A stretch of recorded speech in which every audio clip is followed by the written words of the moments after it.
Anyway, so what I actually want to share with you this afternoon, as Becky said, President Trump and our Secretary-Treasurer Liz Shuler from IBW and Executive Vice President Arlene Holt-Baker, the AFL-CIO leadership came out of the Pittsburgh Convention also on fire. And I got to tell you that the feeling around the Federation, and I hope that you've had a chance to see some of this and feel some of this just in terms of sort of the national media attention that's come the way of President Trump over the last few months. It's a very aggressive campaign to get out there and speak loudly and clearly and forcefully for workers in this country, for union members, but really for all workers. There's we represent the vast majority of people in this country. At least we represent their aspirations and their needs. And frankly, years to come is an economic crisis that was created, frankly, over the last 30 years that really came home to roost over the last year through the final actions of the prior administration. And we're living with the consequences of that crisis right now. What we do about it as a labor movement is really the challenge, and I think will be what we're remembered for by generations to come, how we respond to this crisis.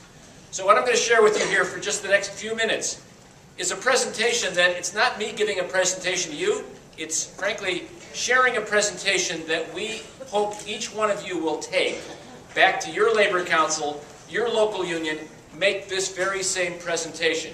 This is the beginning of a campaign to fight for good jobs, for the labor movement to lead the fight for good jobs.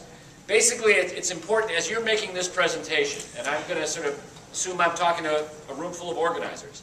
As you're making this presentation at your local union or at your CLC, it's important to make this point right up front, that we're not simply here to talk about how bad the crisis is and then go home.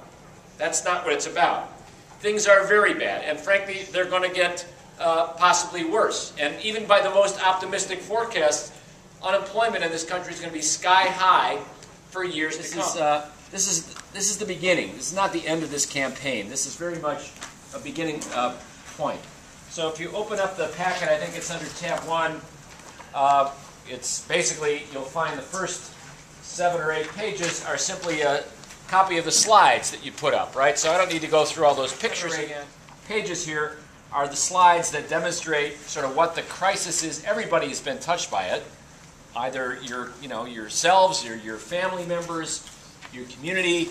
Everybody's touched by the economic collapse that we've been facing, and there's this sense of, well, what are we going to do about it? And I mean, everybody's does deficit spending.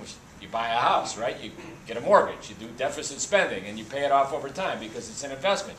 And if the roof collapses, you actually have to fix the roof. You've got to deficit spend to fix the roof so you can start paying the whole thing off. But so it requires that level of investment, but frankly, we've got to be able to target who ought to pay for this. There ought to be financial transaction tax on the investments, on the trading of stocks and swaps and bonds that are done on Wall Street that generate millions and billions of dollars of profit. That these are the people who created the problem in the first place. So our goal, frankly, is to talk about this in a big way, but also to talk about who ought to pay for it. Because people get spooked out. The Congress, these guys are, they're wetting themselves these days over what happened in Massachusetts. They're all shook up, and to get 60 votes for something in that Senate is tough, to be kind. So our goal here is to push this thing aggressively, but also to pin it on who's responsible. Let's go after the banks. They're the ones who created the problem. That's, it's like, the Willie Sutton thing. That's where the money is, for Christ's sake. Why aren't we talking about the banks? Anyway. We hear what the other side wants to have happen. They get all mad because of the Tea Parties or whatever. Government's the problem.